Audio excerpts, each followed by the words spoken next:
See the slides? Okay. All right. We're going to get going. All right. Well, thank you everyone for joining us for another meetup. For our August meetup, we are honored to have Emmanuel Meisen discussing his book, Building Machine Learning Applications. He's going to talk about the pitfall and challenges. So this is actually pretty exciting. This is another one of the speakers that is from O'Reilly. So he's an author and he currently works at Stripe. So he's going to go through a lot of these issues. As I always say, if you have any questions, please put those in the chat. I'm watching the YouTube channel and I'm watching the chat on the Zoom. So just type the questions and then I'll ask them. And Emmanuel said he was okay with the questions during, so just type anything. You can send that to me privately if you don't feel comfortable putting it in the public channel, or you can just post it there. So before we get started, I'd like to thank our sponsors and go through just some logistics real quick. So Varen Technologies is a defense contracting company based out of Maryland. They've been sponsoring the meetup for about 6 years now. They do work across the DoD, always software engineering, data science. So if you're interested in learning more, definitely reach out to me and I can put you in touch with them. Clarity Business Solution is another defense contracting company. They also are working with data science and software engineering. I just sent out a notice to everyone. They are hosting an Elastic event coming up that if you're interested in learning more about how the Elastic product can help your work, please sign up. And then ClearEdge is a new sponsor.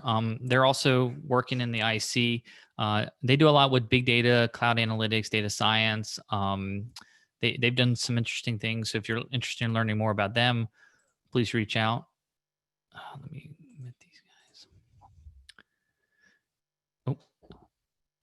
And then I missed one, but that's okay. So my company was listed, but that's okay. So then coming up next month in September, we have two speakers from Maryland-based Yet Analytics and Protinus talking about some of the work that they're doing with data. And in October, we have a speaker who will be discussing deep learning in healthcare. Both of these events will still be online and virtual. The one's posted, the one's not. So if you're interested, just follow the meetup page. We still have the newsletter. I just sent out a newsletter. There was a lot of interesting articles. There was a lot of articles on the new GPT-3 and all the stuff that's going on with that and all the hype and all the demos. A lot of cool stuff if you're interested in that. We are trying to put together kind of a project group. So I'm in discussions with some of the groups in Baltimore to see if we can work together on some problems that they're trying to solve. We have one problem identified, which is really working with some of the PDF files and trying to build up basically a data repository so you can start asking some interesting data science questions. And then we all looking at trying to do a conference in 2021, very early on. But if you're interested in that, go to the webpage and you can sign up to learn about updates.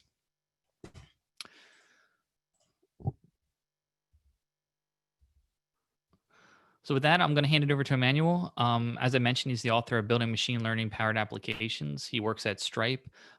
He's done a lot of interesting things. I was trying to prepare for this. I was looking at some of the reviews and feedback in the book, and it seems like it's a lot of people learned a lot from this book because I think it hits a gap where there's not a lot of material already out there.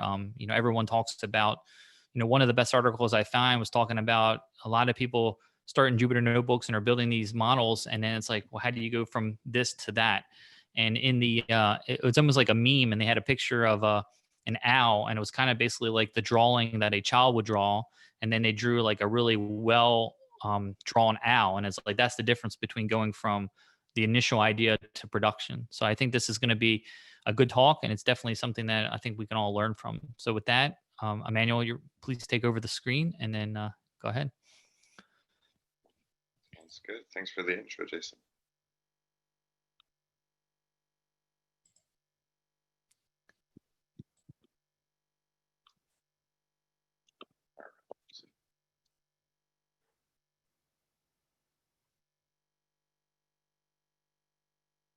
Jason, can you see the screen?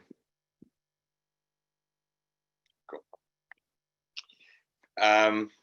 Yeah, thanks again for the introduction. You described it perfectly. I think that what I focused on in the book and what I want to focus on here is sort of the challenging nitty-gritty parts of ML, and highlighting some of these parts, but also discussing sort of these unsolved aspects of building and deploying machine learning. I think one of the reasons that there's fewer books and resources on that topic is that this is something that most companies are very much still figuring out. We have a pretty good handle on which models work on which kind of data when it comes to how to efficiently sort of like at scale empower teams to build and deploy projects. It's a little trickier. So when I was preparing for this meetup, Jason actually mentioned that this audience also has like a pretty strong engineering interest. And so what I thought would be a really interesting thing to talk about is actually ML platforms. Now you might say like, oh, hold on, aren't you completely changing the talk? Actually, not at all. In my opinion, and in fact, that's what I talk about a lot in the book. A lot of the challenges of deploying ML applications essentially come down to everything around machine learning, and that usually is the domain of what's now been called by most like the ML platform.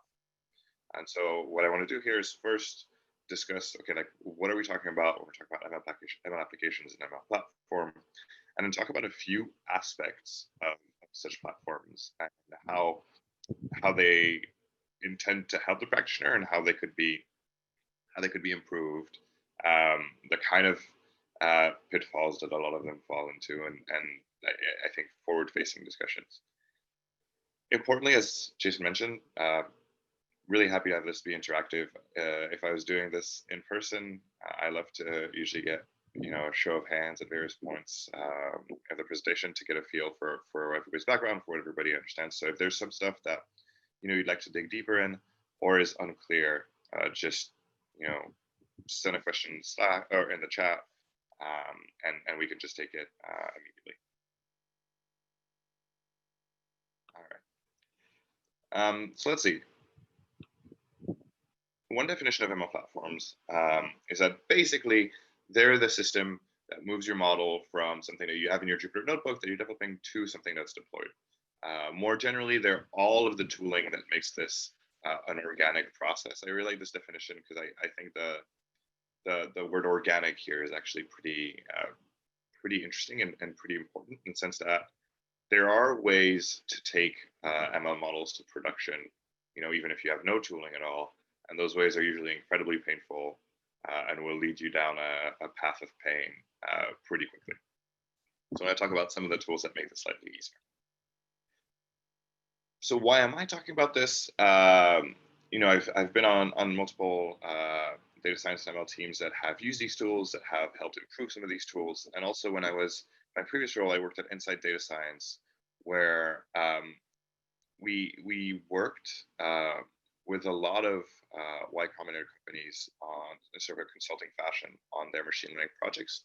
And I included sort of a lot of projects that were about building such tools and were about trying to identify the pain points. So in a way, this talk will be a humble user review of the current state of ML platforms and what's painful and what we can do better. So as I said, we'll start with talking about what they look like, and then we'll tackle 5 topics that I think are maybe the most important and the most like the key challenges currently in bringing ML to prod. The order is follows more the order of building an ML model than any importance, but we can discuss which ones feel the most important as we get to that. Okay, so I promised you an explanation of ML platforms. This is a little graph. What I would say the takeaway here is anything that is not gray is part of the ML platform. So you have the model code, that's this dark gray square. And then you have all of the rest, right?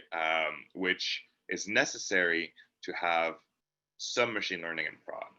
You have at the top your backtesting system, your model evaluation system, your experimentation framework if you're A/B testing multiple models. Then in your application logic, you need to have this whole logic to like validate your input, filter them in various ways, feed them to your model, validate the output of your model, have some application logic to display the results of your model in a way or another. And then on top of that, you have sort of all of the monitoring tools that you need to alert you for when inevitably something goes wrong and you have to figure out what it is that caused a performance regression. This is a sketch I made for the book, but there's actually many such versions of this sketch. This is one from a Google paper that talks about some of the similar thing, right? In black, they have the machine learning code, and in gray, they have all the rest. And the main takeaway of this is to say that when it comes to the challenges of bringing ML to the real world, it's mostly everything except the model. Obviously, if you don't have a good model, you don't have any business bringing it to prod. But the heavy lifting is done by sort of all of the ecosystem that is propping up this model so that it can be useful. And we'll see a little bit about why that is, sort of why models are not self-standing and can't just be deployed in the wild low. But I think this is sort of like why, when you think about, hey, how do I build ML products and how do I make them useful? It's almost never about the machine learning. A lot of applications, fail because the model's not good enough, but about 3 orders of magnitude more fail because something else along the way. So since most of the problems emerge outside of the model, it's easier to fix the system than the model, and that's what we'll talk about. So starting with offline data management, which is this part of the graph that I outlined, right? So you want to backtest your model, you want to then evaluate its performance. And if anybody's not familiar with the term backtesting, right here we're just talking about, you have some model that you built and you gather some historical data from the past where you have both the input to your model and what you'd like it to produce, and then you try to measure on that historical data how your model's doing. One thing that that becomes sort of apparent as you roll out models is that you'll probably start, by just thinking of your model as an artifact. And once you have like a serialized binary, you can ship it to prod and be happy with it. But anytime a problem occurs, or anytime you have to explain a prediction from your model, you'll almost always have to know exactly which data set it was trained on. And I'm not talking about like, oh, what were the feature, columns, or what were the summary statistics, or like the mean or variance, but like, no, literally, like, what date range was it trained on? Was it trained on a world, for example, pre or post COVID? Does it know about shopping patterns since everybody's been working from home? Has it, seen our expansion to this new country? Like, if we've recently expanded to Brazil, let's say, like, has our model been trained on this data or not? And that can explain a lot of the issues that you see pop up. And I think the reason for why this isn't usually supported first class in most deployment systems, like most deployment systems allow you to ship a binary easily, it's much harder to ship a binary and tie it to like a Spark job that produced a data set, or like even bare minimum like an S3 path where you can say like, hey, this is the data that produced this model, is because machine learning originally came from research. And in research, the whole point is that you have a fixed data set, and that this fixed data set is how you measure your model performance, and you can't change the data set. That's cheating. But when we're building applications in prod, right, like a lot of the time, changing the data set is even more impactful than changing the model. And that means it's both more impactful for making the model better, but also, as I just mentioned, sort of like a crucial part of debugging why a model doesn't work. So I think one of the challenges of building sort of like ML power tools is, one, once you ship your model, being able to tie it back to that initial data set for debugging. But two, as you have this initial version of your model, oftentimes you'll want to add features, you'll want to change existing features, you'll want to combine features in various ways. And most frameworks that you could use like don't make that particularly easy. Like if you work at the average company, you want to, let's say, like join with another feature that another team uses, you're probably going to have to like directly ask them, figure out where they serialize this feature. Hopefully they serialize in some path that's accessible to you or stored somewhere in the database. Hopefully it's keyed by the same thing that you need. And hopefully it covers all the examples that you need. If you want to, generate a new derived feature, then in most cases, you just have to write some custom logic, like some custom Spark job that does this for you. And if you want to capture like an entirely new feature, like let's say you now want to know, whether a user on your website was using iOS 14 as a feature, then you have to like write a bunch of application logic to start tracking that, start logging it somewhere, start consuming those logs, and start writing, you know, another Spark job to basically output this feature. I mentioned this because this is sort of like the state of things today, but it makes it extremely hard to reason about how hard it is to add features when you want to plan for your future sprint, for example, or to sort of intelligently say like, well, we want to add this feature to this model, and so the release in like June 3rd will have this feature, but then the next release in next month will have that feature, just because it's such an ad hoc process. It's also a process that I've consistently seen sort of underinvested in by teams, but that almost always ends up taking the most time when you're iterating on your model. So speaking of feature sharing, I wanted to share a quick screenshot. This is a random part of a map of embeddings from Stitch Fix Style Shuffle. Stitch Fix is, I think, a really cool example of a public sort of like success story about sharing these features.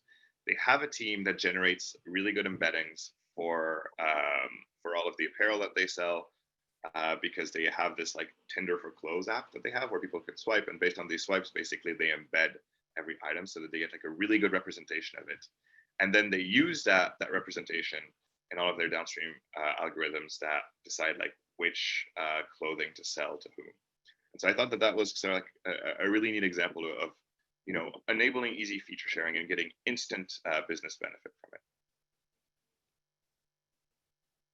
The reason this isn't super easy, by the way, is that a lot of these representations, these like feature vectors, aren't just your usual like floats that you sort of store in the database. Like if your feature is, like, is this user on iOS, or like how many times have they visited the website? Sure, you can store it the way that you store everything else. But a lot of systems, used for recommenders, or even honestly, if you started dabbling with deep learning, just output vectors for things.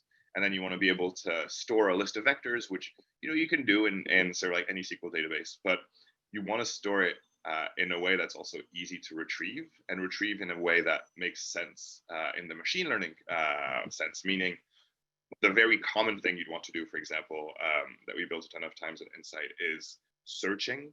And if you want to search, that means that you need to like index all of your vectors in a way that you can get a new query vector and find the closest vector just by like Euclidean distance. And most database engines are terrible at that. And so it does require some custom engineering to actually do that efficiently. Hey, Emmanuel, I had some basic questions, if you don't mind. Yeah, so I'm trying to understand like the problem and the way that the people and the groups are interfacing here. So I think are you saying that in this situation that there'd be multiple teams that are doing their own data science and they're all working for the same company, or there's multiple teams that have different data sources and you're trying to bring them all together, and like how you would bring a new team and their data and like how you manage that? Is that what kind of where you're going with this? Yeah. Yeah, pretty much. I mean, you can think of it as sort of entirely different teams, or you can think of it as different teams in the sense of your past team, or like the past version, the model your team shipped 6 months ago, and the model you want now. Enabling, maybe more broadly, this is a great question, enabling like feature sharing between sort of like either different models or different applications. Like maybe you build a model to predict churn, and it like outputs some things, and you want to use these things down the line for a model that predicts who you should target with like some targeted advertising. And that's not currently something that's usually like sort of like supported as a first party use case of like even your data storage system or your model training system or your model serialization system. Does that answer your question? Yeah, it does. It does. Yeah, I mean, I had a question for later, and you kind of already talked about it a little bit. It seems like one of the major issues is like data provenance and data lineage, and like being able to trace that from initial data all the way through like the actual model and actually through production, all those things.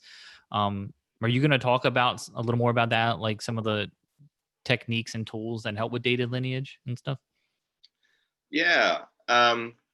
we can talk about it a little bit down the line. I don't have explicit slides on sort of the techniques that help with data lineage, but I think there's two parts, right? There's like data provenance for the first part that we talked about.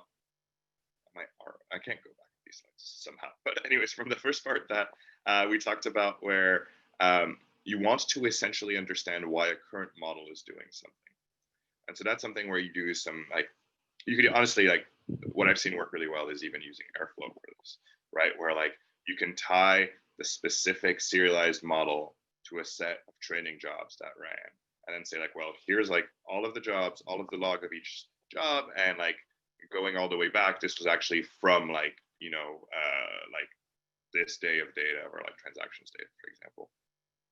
And that works pretty well. But then there's also the sort of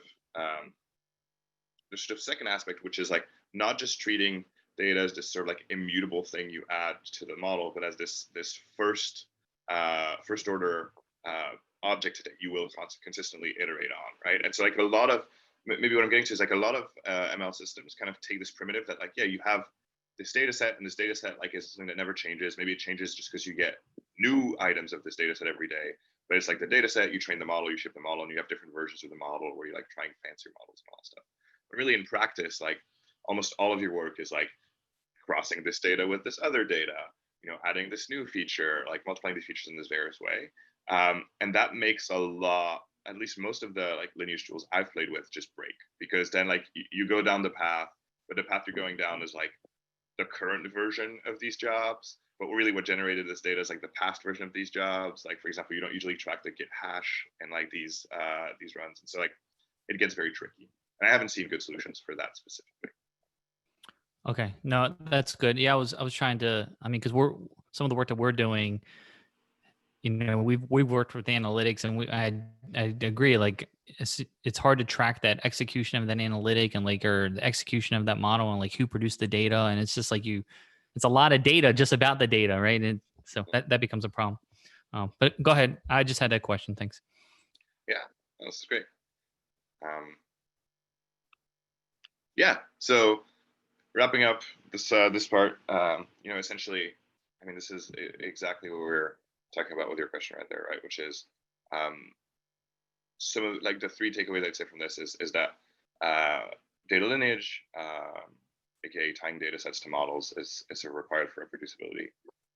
You want to ideally emphasize tools that allow you to feature iteration more than model iteration, because that's where most of your lift comes from. And feature stores that encourage feature sharing can just give you outsized goals. And to your point, that last point is perhaps more true if you have, you know, the more ML teams you have at your company, the more true that is. So if you have only one ML team, maybe it's less valuable. Cool. And if anyone has other questions about that whole section or anything, please jump in. But if not, I will just assume that there's no questions for now, and please interrupt me if that's not true. But yeah, model performance validation is the second thing I wanted to talk about, which is the same. It's the same area, right? It's just model backtesting and model evaluation, and the whole point here is just you want to know whether your model is good. So you have, you know, in the past we've talked about how you iterate on your model, but then there's also a question like, well, but like, is the model good?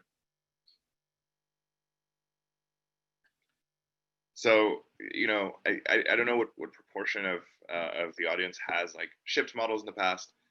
If you've shipped models, you know that like the balance of how many tests you write to how confident you are that like your model is actually going to work is completely out of whack compared to like regular software. With regular software, you know, like of course, you know that tests won't catch everything, but once you have enough tests, you know, once you sort of feel like you have good coverage of your code base, you usually are like relatively confident that at least, you know, the happy path of most things will successfully work. With ML, you can literally have every single test that pass, including sort of like your backtest shows good metrics on your model, and then your application completely fails. You know, a simple example of how that could happen is like all of these tests pass, but the training data you used is actually wrong in some very meaningful way. The features are, I mean, even like think the inverse or the negative of the features that you'll see in prod, and so your model is going to output absolute garbage, and none of your tests will catch that. I think an important part here that maybe most machine learnings have encountered, but I want to machine learning engineers have encountered, but I just want to spend a little bit of time, is one of the ways that models become wrong is data leakage. One of the main ways that data leakage happens, and to be clear, data leakage is when you're training your model, you give your model information that it will not see in production. So as you're training it, it performs really well because you're cheating, you're giving it extra information. But in production, it doesn't have that extra information and it performs poorly. And you may say like, well, just don't give it extra information then. But that's actually pretty tricky. Data leakage just kind of like appears in subtle ways. And so here I have this example of, if you work at Airbnb, say, and you have a database of like apartment ID, number of previous bookings, and for a given request, like the user was shown this apartment, like did they click on it? And you just want to train a model that predicts whether a user will click on an apartment so that you can use it for search ranking, for example. If you just use your historical data, the previous bookings field will almost always be wrong, meaning that like sorry, I shouldn't say wrong. It'll be correct, but it will not be the fields that the model would have seen at the time of inference. To give you an example, I create a new account on Airbnb. I look at a bunch of apartments, and I like book an apartment. At the time that the apartment list was displayed to me, my previous bookings was 0. I'm a new member. So the model that like decided what to show me, like that's what the feature was. But if you train a new model tomorrow and you look at the database, you're going to look at this example of like, oh yeah, like Emmanuel signed up. We showed him this list, and the feature for like previous bookings is 1, right? Because now I've booked something. And this is like a simpler version of this example, but it shows up all the time in the sense that like usually your prod database doesn't care about like what was the state of the system at every point in time in the past. Like this is not what it's for. And so usually when you train your first model, you haven't yet built the database that's best for training models, because like, why would you build it? You don't need it. And so your first models will sort of like naturally be exposed to this data leakage. Cool. So that's data leakage. Now, this is a solvable problem. The most common way that this is solved is with usually proprietary systems, unfortunately. Like I think Airbnb has Zipline, Stripe has Semblance, that basically address this with event streams, like Lambda architectures that basically like everything is event-based. And so because everything is event-based and you can keep track of the events, like Emmanuel booked this at 12:34 p.m., you can go back in time by like rolling back the events and say like, at the time when I showed this to this user, this was the state of all these features. And then that means that you can train your model on the accurate version of the data. And so the like performance that you're measuring offline is actually accurate. If you hadn't done that, again, you'd get a model that performs great offline because you're giving it future bookings. And then when you deploy it, it performs terribly.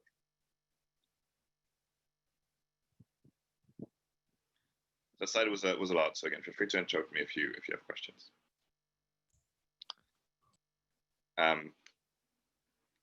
In the meantime, I think there's an important thing here, which is I described data leakage and why it's bad. And I told you, well, there are systems that help with data leakage. What I didn't say is that, as you can imagine, like building those systems is expensive. It turns out that using them is also not usually not trivial, because you have to sort of like have this solid taxonomy of events and how you like roll back through events and which events depend on other events. So like to use it properly and actually reduce data leakage is not trivial. And even if you do use them well, then you can still mess up down the line because they give you this like really good data set. But usually when you evaluate a model, you take some training data and then you take some data that you don't train it with that you used to evaluate. And depending on how you select this evaluation data, for example, you can leak future information to your model by having like the training examples happen after the test examples, or having like duplicates in your data set. And so both there's an example that's in both sets.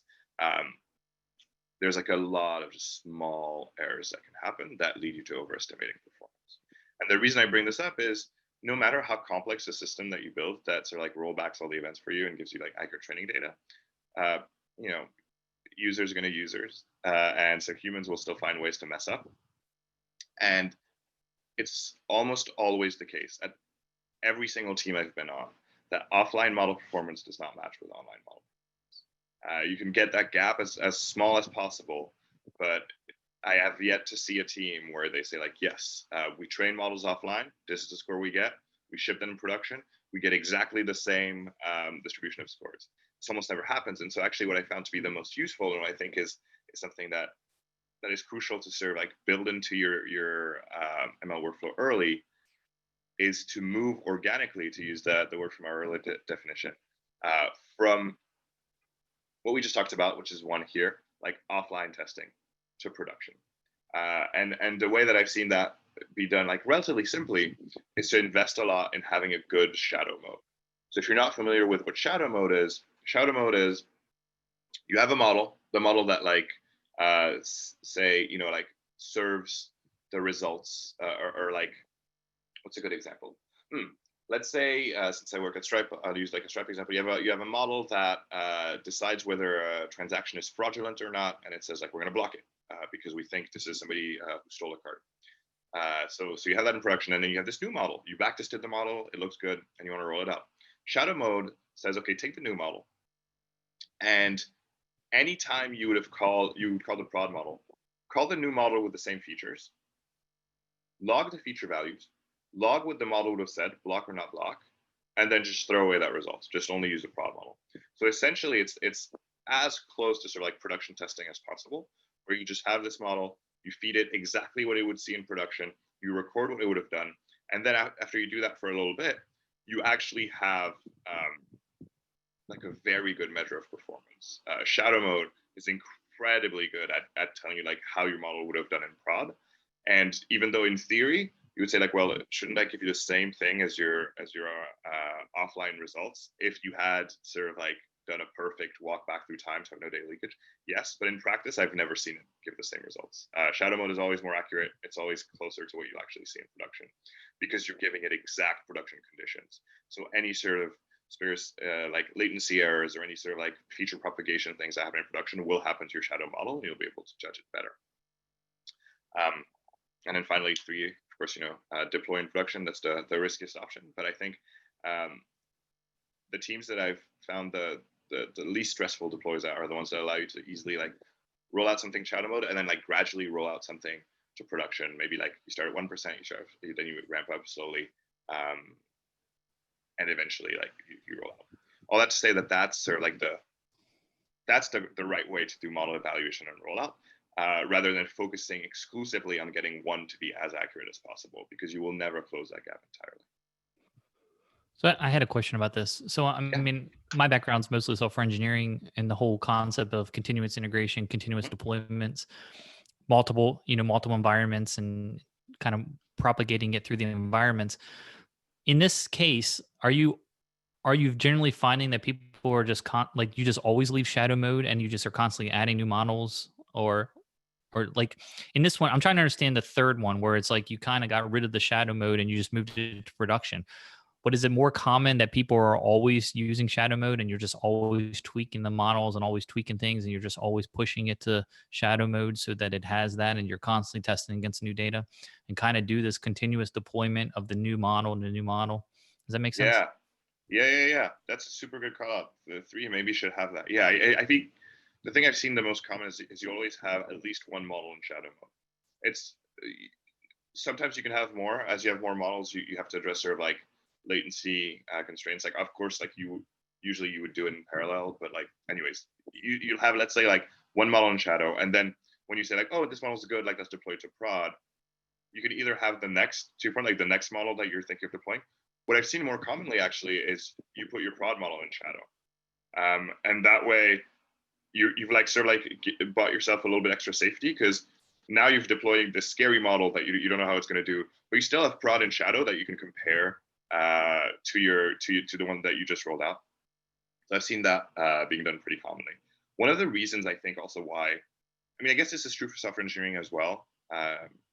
One of the reasons why like shadow mode can be like this permanent fixture rather than maybe just like continuous loop is that in some cases you need to have like a model running in shadow mode for like months to decide whether it's good, because you don't have enough data, or because the labels arrive super late. So again, to take the Stripe like fraud example, if if somebody steals a credit card and they buy like, I don't know, like they make a Grubhub order, uh, the person whose credit card they stole has, I think, legally up to 4 months to file a credit card complaint.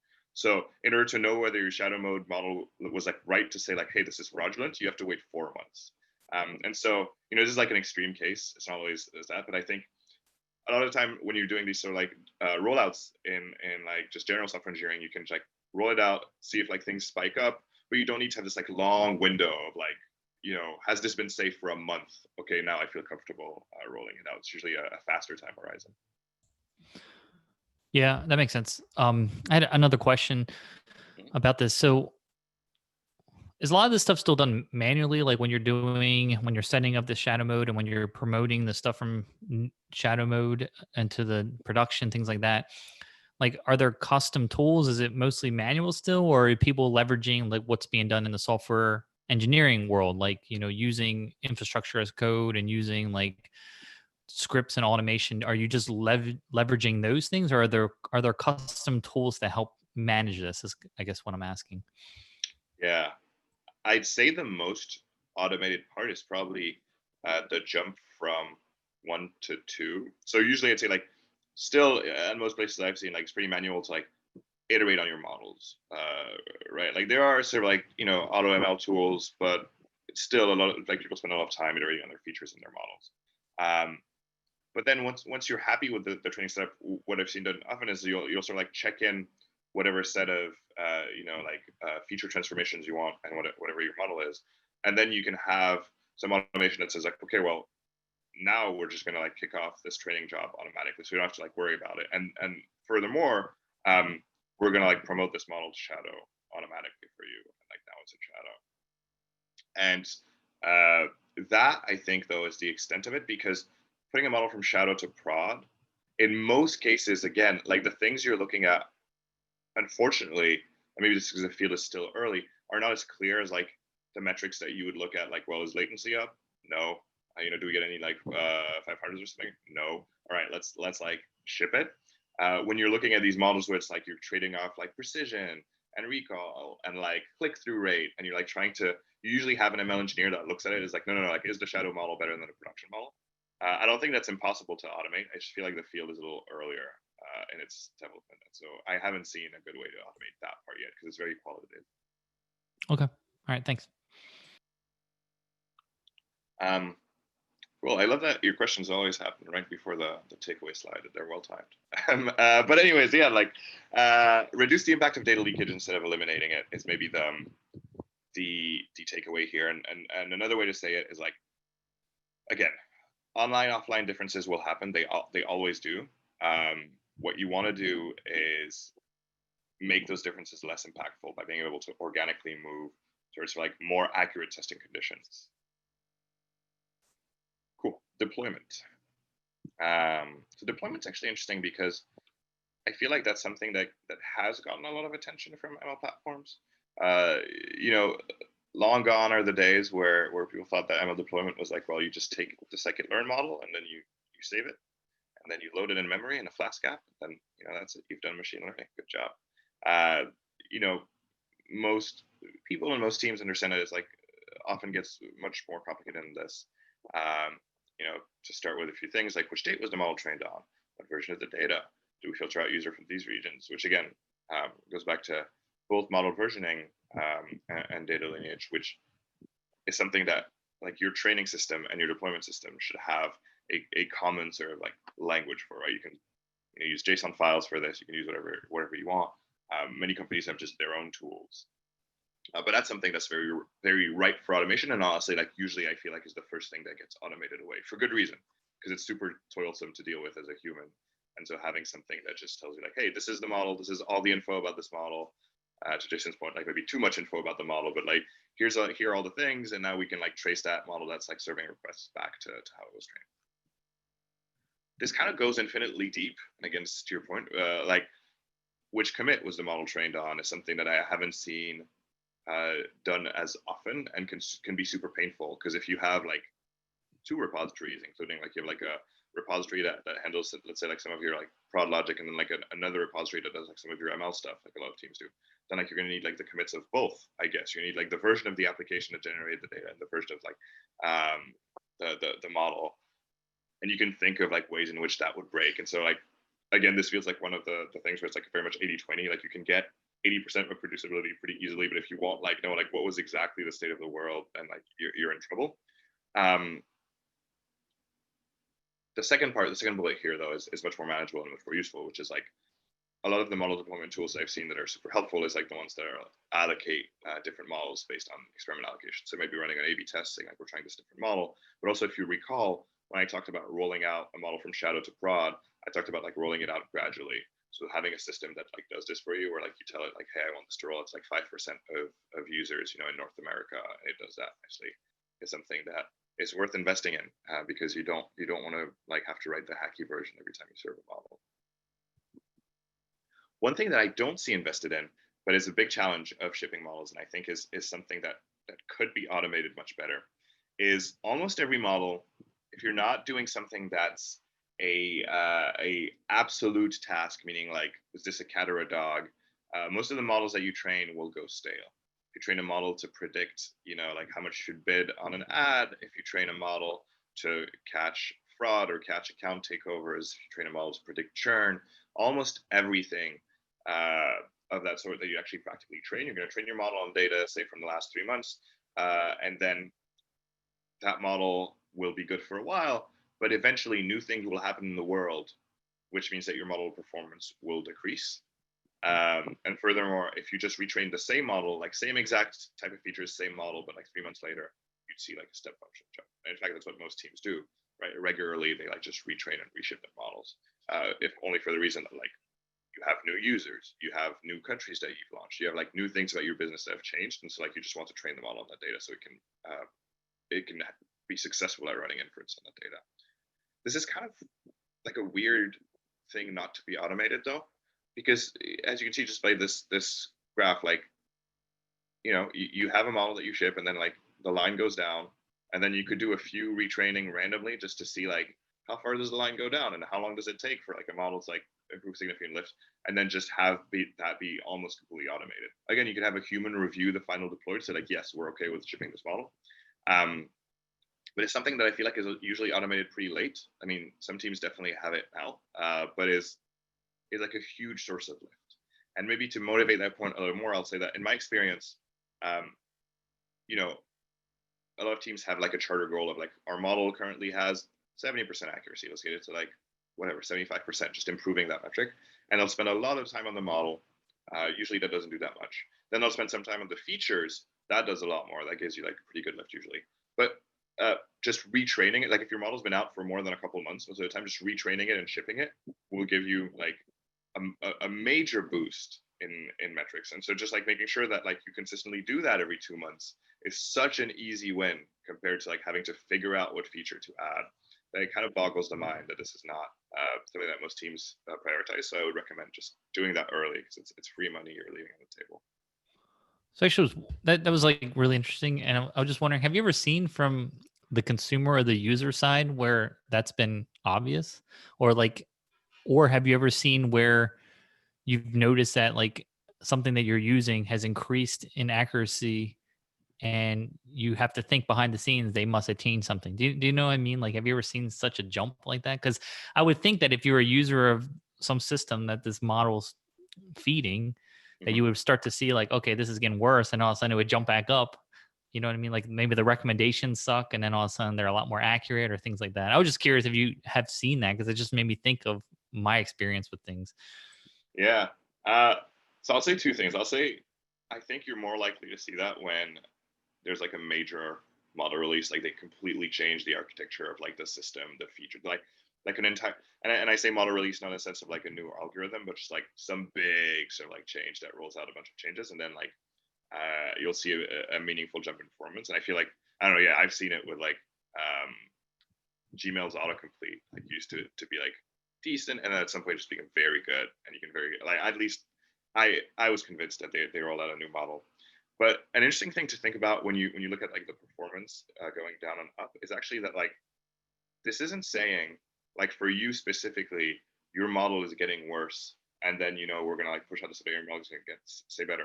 What usually is more true is to say like as time goes on, the mix of our user changes because the mix of like let's say like like power users with casual users and like this language and that language changes.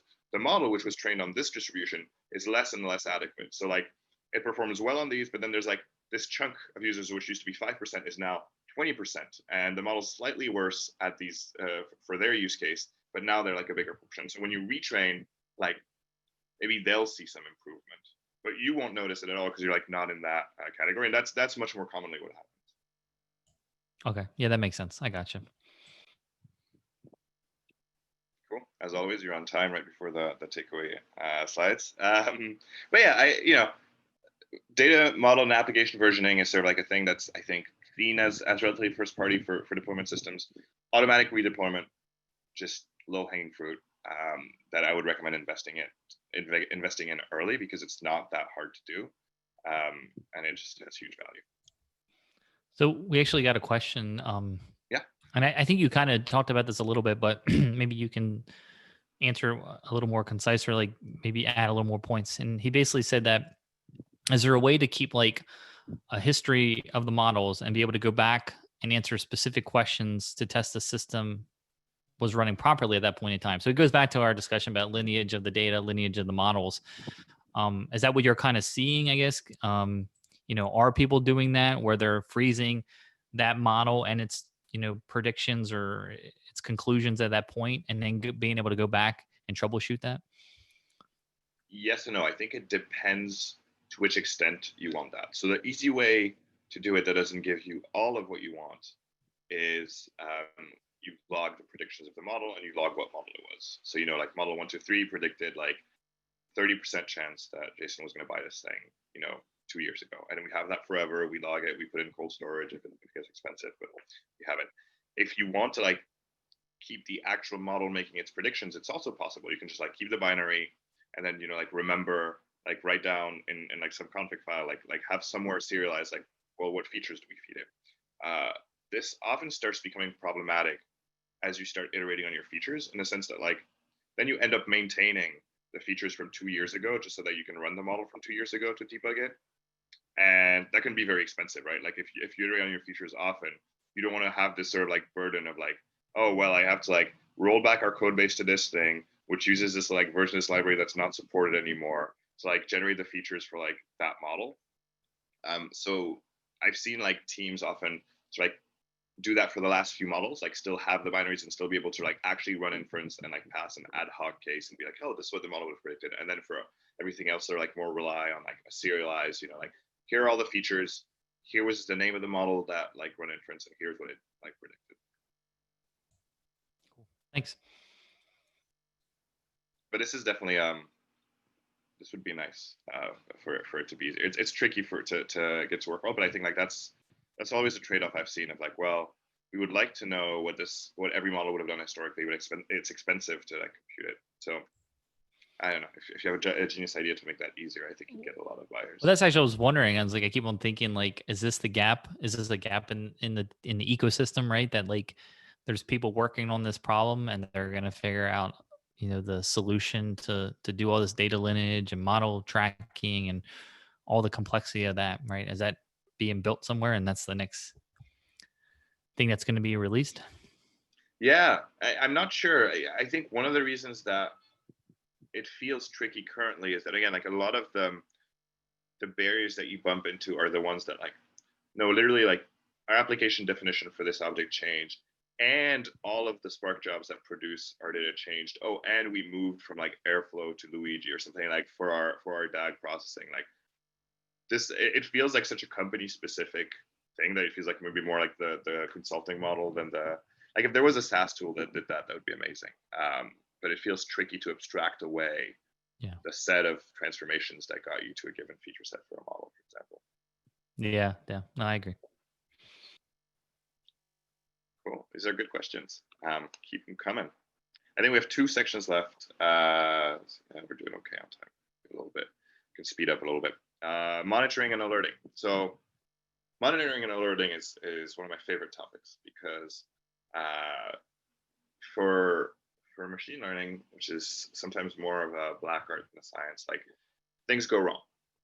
Just things like things happen and they go wrong and you don't know why and you don't understand why. And you can get intuitions by just looking at your data set, which is not as much. I mean, it's definitely a thing. Like printf debugging is not new, but you can sort of like understand what's going wrong by just looking at the state of your features at various points and looking at the output of your model at various points. So for example, if you're doing like image segmentation, a thing that I've seen super commonly when I was at Insight, like, I've seen dozens of folks do sort of like image processing tasks. And in some image processing task called image segmentation, you're given an image and you have to like say which pixel is what. So in Zoom, this is actually used. They take the image and they say like, oh, these pixels are like the face and the body. All the other pixels are the background. We're gonna like blur it out, put a virtual background, whatever. So anyways, in image segmentation, you train a model to do this. And so you pass it the label, which is what each pixel is. It turns out that like some models get passed labels as like binaries, so like a 1 or a 0. So it's like, think literally like an array of the size of your image with like 1s and 0s. And some as like RGB. It's like you pass 255, 255, 255 for like black. If you pass the wrong type, your model, if it was expecting like a range 255 and you pass it 1, it'll think that like nothing is important. Everything is almost 0, and it'll predict zeros everywhere. Those kinds of errors are super hard to debug unless you just literally look at the like tensor / matrix that's being fed to your model. And so one of the things that is often built too late is like the ability to, at every step, like when we log the data, when we like create a data set, once we like apply whatever sort of like cleaning function, once we process it, once we add features, once we format it, once we like send it to the model, having the ability to like look at examples at each point cuts down just like weeks of like human debugging time. So that's something that I feel like you learn through the pain of having your models break, and then you do it all the time. But I've seen new teams not do, and would recommend. Now you could say like, well, okay, hold on. Couldn't we just have automated alerts that tell us if some of this stuff happens?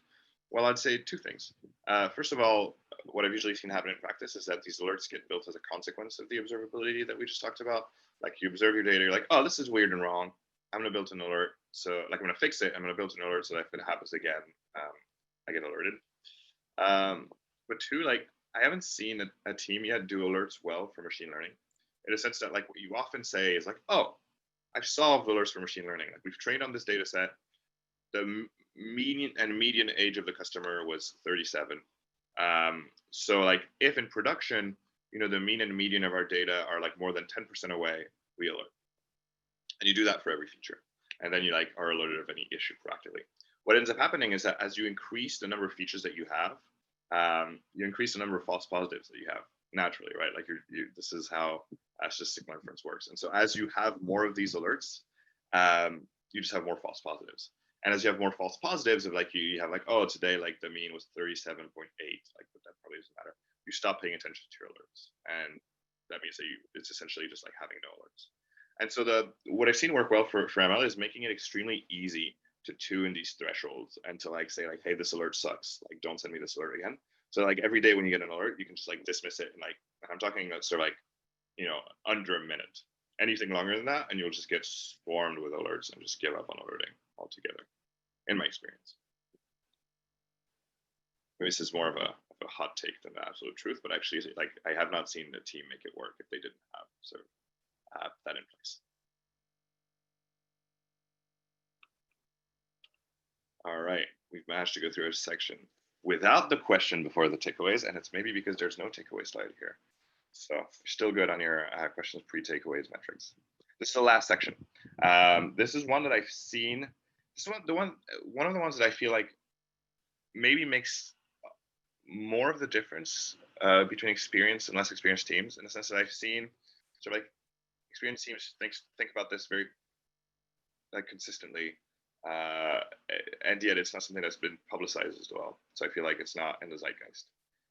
And the idea is, machine learning is great because if the data is in the right shape, your model will make a prediction. So here's an example of a model that is a classification model that takes a string of text and then it pre-processes it into a vector. You can do this in a sort of like a variety of ways. But let's say, you like use, let's say to be fancy, use GPT-3 for this, but you could do something more simpler. You could like look up word vectors in a dictionary and average them. But so you have a sentence in English, you get a bunch of vectors, this is on the left, and then your model takes these vectors and say like, I've learned that based on these vectors, this is a question about language, not about cooking. And this is maybe something that you'd use to like, I don't know, like route questions to support.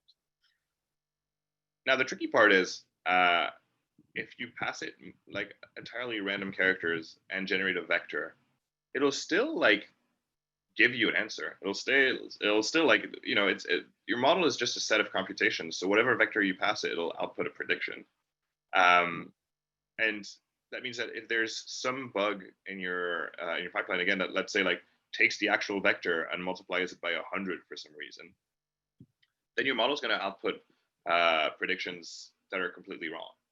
And the question is like, how can we know that our model is wrong if our model always answers our question, right? Like usually you ask somebody a question and if they don't know, they just tell you, I don't know. But for a machine learning model, that's not really an option.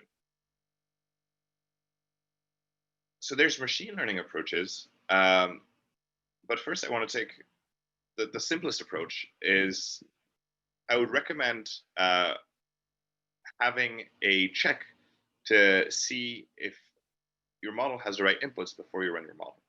And that can be as simple as saying like, okay, like first of all, do we have all the features? Like maybe you have some feature imputation logic for like missing features, you replace them with something. But if like literally all of your features are 0, should you run your model on like just imputing all the features? Probably not. Then doing these statistical and range checks that we talked about.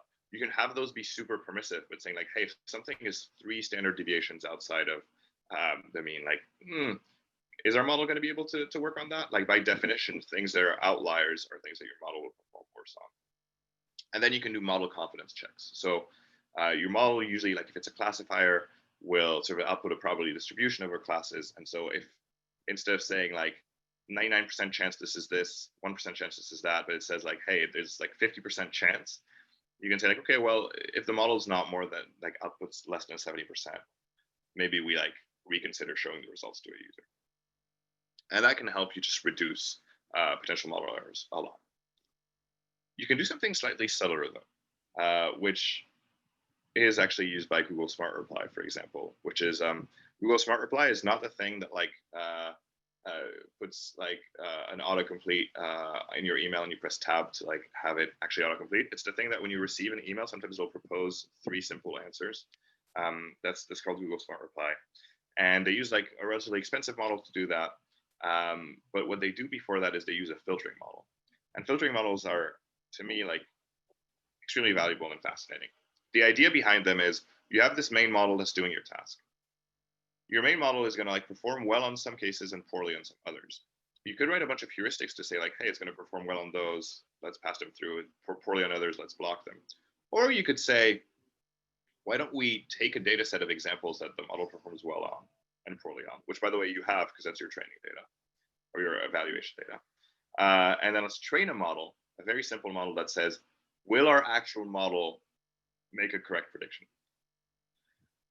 Usually this model is extremely simple. You take like the simplest thing that could work, think like, like a regression or a logistic regression. The reason for that is twofold, is because you're using it as a filtering model that could potentially decide not to use the latter model.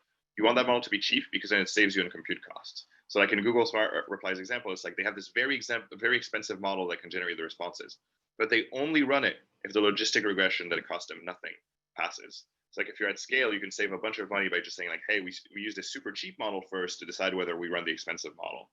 In their case, they only choose to run the expensive model in 10% of the time. So they have a 10-fold reduction in costs. The second reason to use a simple model is models of different complexities tend to have different kinds of errors. And so the hope is that your simpler model is going to be able to differentiate between like examples that the complex model does well and poorly on, just in like an unrelated fashion. And so you have a lower risk of like both of the models making the same kind of errors. But yeah, that's sort of something I've seen commonly done, like a team that have been rolling out machine learning for a while, but I haven't seen discussed much. So I cover it in the book. Cool. So again, a lot of the ideas in this talk are, instead of trying to eliminate errors, just like know that they will happen and build around them.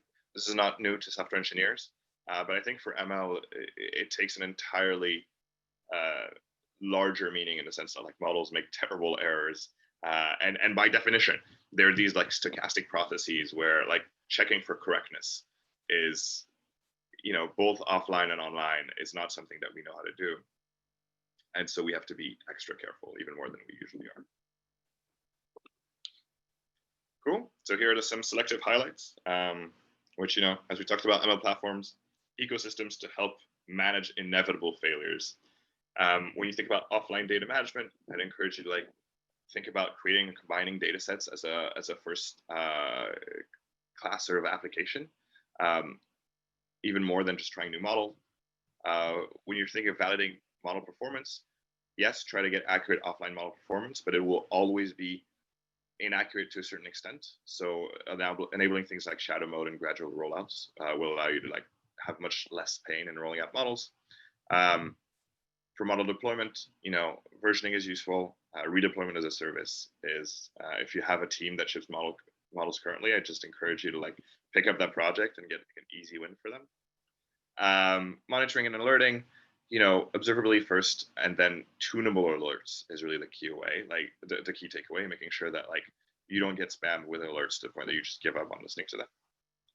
And an error preemption, using heuristics and filtering models to make the main modeling task easier is much smarter than trying to make the main model better.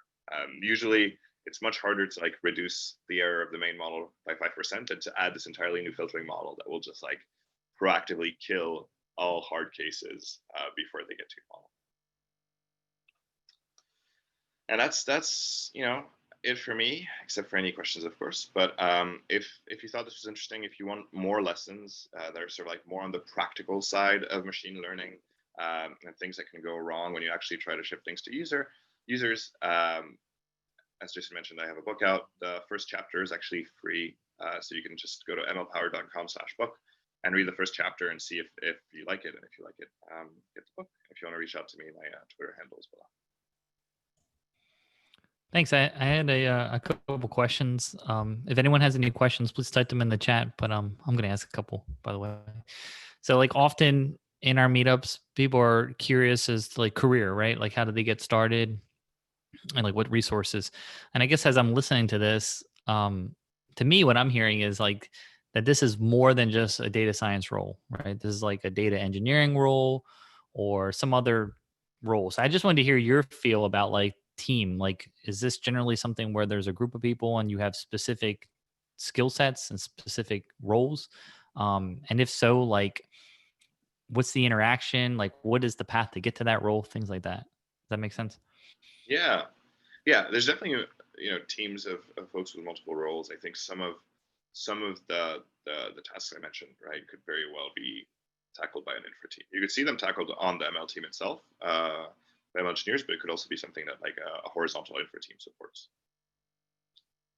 For the roles themselves, this book is, in this talk, specifically sort of the task of building applications that have models as core part of the way they function, right? And so the model isn't something that maybe you'd use for one-off analysis for some strategy discussion. And so for that, I feel that is going to require engineering chops.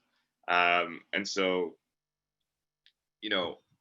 I think machine learning teams that have engineers and ML engineers can sort of tackle every part that was outlined here. And that's what I've seen work really well. I've also seen other teams where you'll have data scientists that focus more on the modeling side, and infra engineers that will build a bunch of tools for the data scientists to be self-sufficient and do that sort of stuff. I think as long as you have sort of a service-oriented organization, meaning that a team builds a service so that the other team can be independent rather than doing one-off tasks for them, that works well. And then I have seen teams where that works more poorly, where instead you have one person builds the model, and then they like throw it over to like an engineer that then implements it, and that usually goes terribly because the person that like implements the model didn't get to choose the model, maybe doesn't understand how the model works because they don't have machine learning expertise. The person that built the model doesn't understand how the engineering system works, so they like build this like really complex model that needs features from everything, and so that usually is a recipe for disaster. But if you have the first two approaches, like either like sort of like MLEs that you expect to grow both in ML and engineering, or sort of a service-oriented collaboration, I think that works well. So where does I'm not sure. Like I had this question before. So where does data security fit into any of these things? Is there like is that something that should be factored in when you think about managing and deploying ML applications? Do you have any thoughts on where that factors in? Things like that. Yes, I didn't include them in here, but I do talk about it a bit in the book. It's not my field of expertise. I'll start with. However, I do think that like one of sort of the one of the easiest ways is to decide early on how much data you need and how long you need to store it for. As a machine learning practitioner, that's at least like the thing that you can help with the most, in the sense of every person that works in ML will say, well, if I could, I just have all the data all the time because that's what helps the models the most. But sort of being diligent, and this is what most teams at some like the large ML companies do about, okay, well, how long do we need to keep this data to have a good model, and what's our performance trade-off? Like if we put a weight on keeping data for every 6 months that we keep data for, will give us n% more in model performance. Like what is the trade-off? But also like is n% more risky? Like what's the trade-off between risk and performance for us? I think that that's something that like as a machine learning practitioner you can help with a lot. So like the question of like data retention. For data security itself, I feel like that's almost orthogonal to machine learning in the sense that like machine learning relies on having a lot of data, so it's related in that way. But I don't know that I see like ways that data used for machine learning should be held to different security standards than your general plot data. But maybe I don't know. Maybe I have a particular thing in mind. No, I mean, I just wanted to hear like the data, like you factor in data protection, if that's factored into like your tool selection, like how you're handling deployments. Like, I mean, it seems like there's more attention being given to like data security, and both from the protection of the data, like because of PII, but also I guess from like using anonymous data or like biasing data and like all kinds of stuff. So I wasn't sure if those things factored into some of the stuff that you're thinking about with managing and deploying these applications. That was really where I was going. That makes sense. Yeah, that's a good question. I think other than the retention question, I don't have enough experience to give a good answer about it. Okay. So we did have a question. It related back to what you were talking about, the retraining of the model and how they can you can have degradation as the model ages or as new data comes in, I believe is how you said it. And the question was, if you have to retrain the model every couple of months with possible features, how do you get ahead of the technical debt as new requirements are being levied on the ML team? So it seems like very similar to like what software engineers deal with, right? Like how do you keep your technical debt low while getting these new features? Is there anything you have thoughts about that with managing or dealing with machine learning teams? Yeah, yeah. I mean, that's definitely yes. It's definitely a problem. That's also, by the way, one of the reasons that I like folks to end the process end to end is that I think if you're responsible for the maintenance burden of your model, then you're more likely to make reasonable choices about making your model maintainable. But yeah, once you ship a model, usually there's sort of like a maintenance burden for various reasons, like migrations, upstream changes that affect you.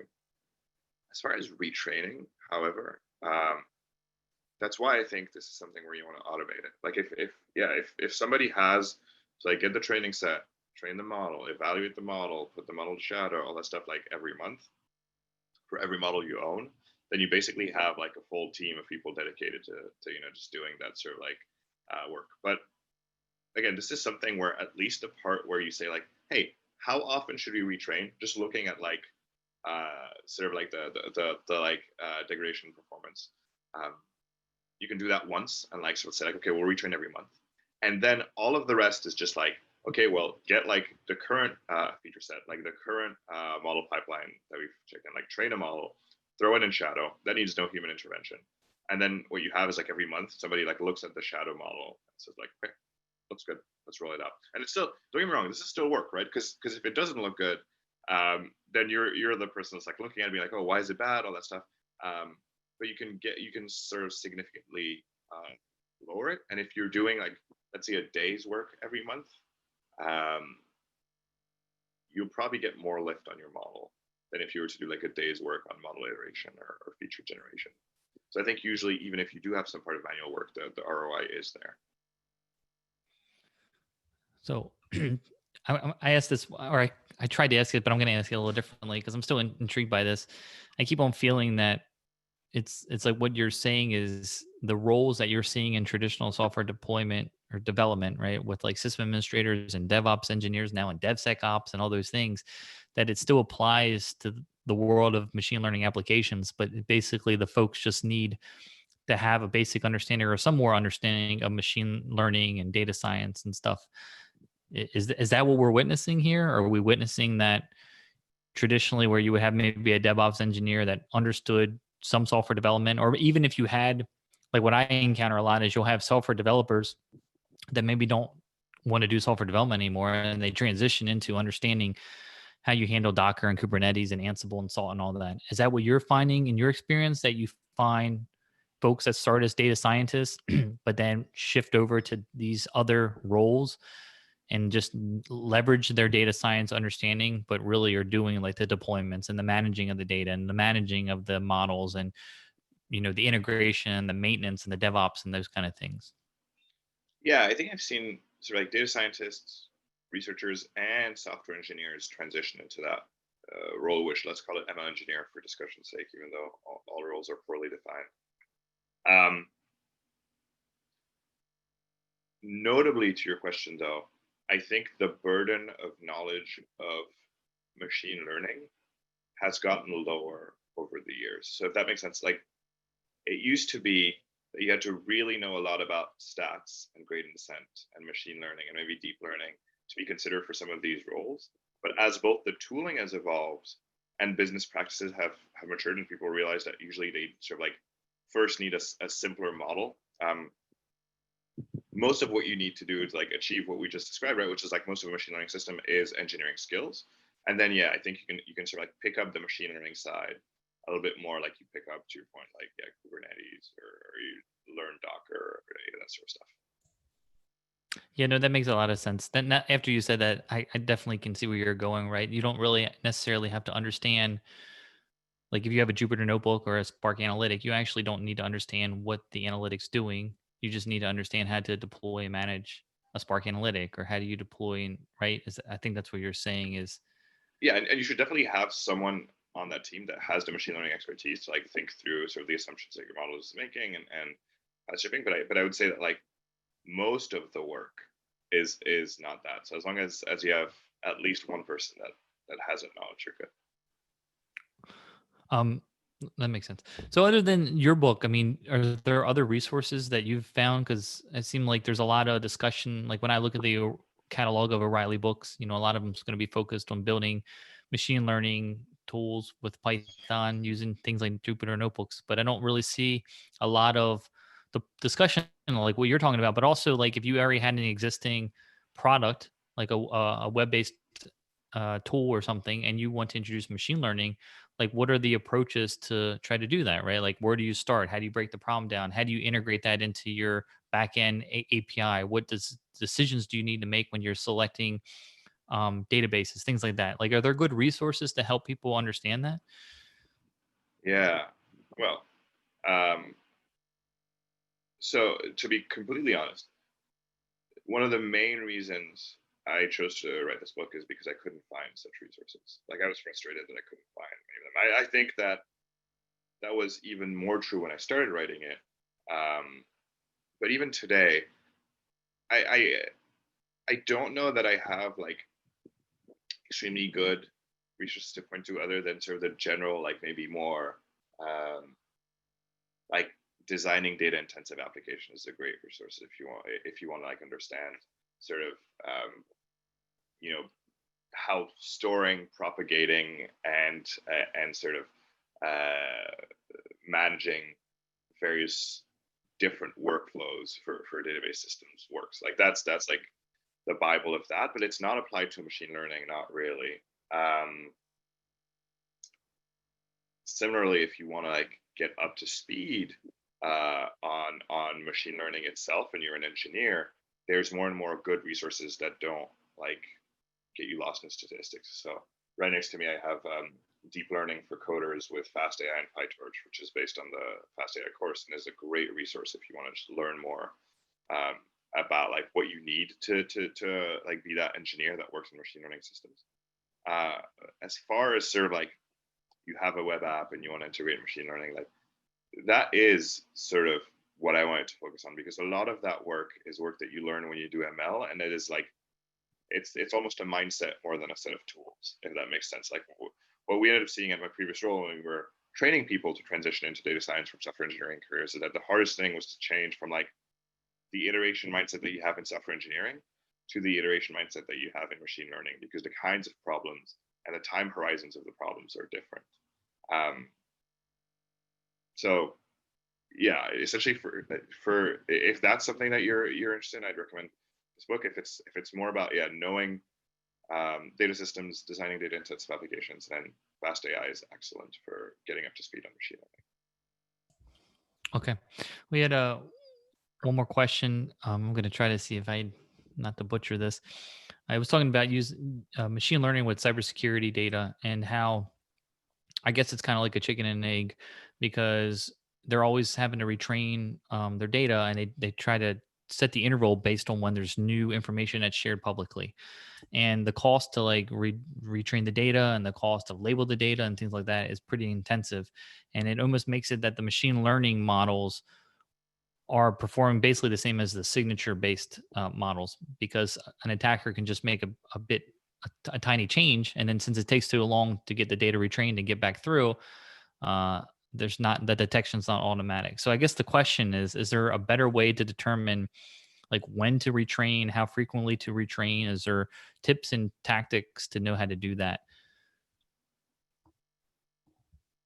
So I mean, the cost argument is interesting, right? Like if retraining is extremely costly, um, you might want to think about this differently. In the example that I had, you have sort of the data to train on, and you just retrain your model, so you're only paying compute costs, meaning you don't need it for anyone to label anything, right? This is pretty common. Again, if you work, I don't know, like in ads or even in fraud, right? You do have the label of like, was this fraudulent or not? And then you can use it to retrain. So I would say like first, that's what I would focus on is, can you get to a workflow where you don't need a human like in the loop to label things, because that will make it much simpler. That could be, you could allocate some like what companies often do, for example, is like if they want to observe the outcome of something, they like don't action it. So if you have a system that like, I don't know, like prevents I don't know what to say. I don't have a good example off the top of my head, but if you have if you have a system that serves ads, you can sometimes serve a random ad, and then you can compare your model against that performance, and that makes automatic retraining earlier, because it gives you a baseline of something you can compare your model to, so you can judge performance without having like a human look at like what it served and whether it was good. You can just be like, oh, it's better than random. It's better than random to this extent. So that's for the human labeling. And then for other tips and tricks, I mean, it depends on your use case. What I would say is you can reduce the need for retraining by trying to address like the reason your model is getting stale. And so if the reason is your model is getting stale, and I don't know much about this particular domain, but it's like you mentioned, an attacker like flips a bit or something, and that messes up your model because you trained it on that previous version. Is like, instead of training it on the raw representation, could you train it on like all of the permutations or some of the permutations? Could you say like, okay, whatever that string is, say like, instead of like treating that as the input and the output is like, is this bad or good or whatever you're trying to classify, you just take that string and you represent it like by hashing it, or by saying like all strings that are like an edit distance 1 away from this or 2 away from this are like the same input to the model, right? Because you can just you can represent your input arbitrarily. Then your model will be more resilient to these sorts of changes.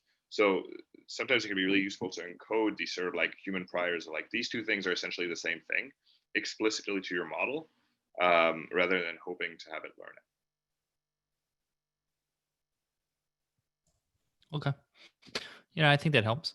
So I think we're gonna wrap up there, Emmanuel. I mean, that was a good talk. Like I said, I think it's really interesting. I think you are filling a gap because, like we just said, there's not as many resources out there that are discussing this. But if people want to get in touch with you, what's the best way? Is it through Twitter, email, or? Yeah, you can reach out to me at this Twitter handle, or if you go to my website there's some contact info there as well. Cool. All right. Well, thank you. There was a request to see if we could share the slides. I can contact you after if you're comfortable with that. The Sure. video is up. Okay. So once you send the slides over, I'll put those up, and we'll have the video and the slides available to anyone that wants to refer. And thank you again for everyone for joining us. And thank you again, Emmanuel. Great job. If you ever need anything, yeah, definitely. If you ever need anything, just reach out. And I hope everyone has a great weekend. And I hope the weather's nice where you're at, Emmanuel. It is. It's toasty.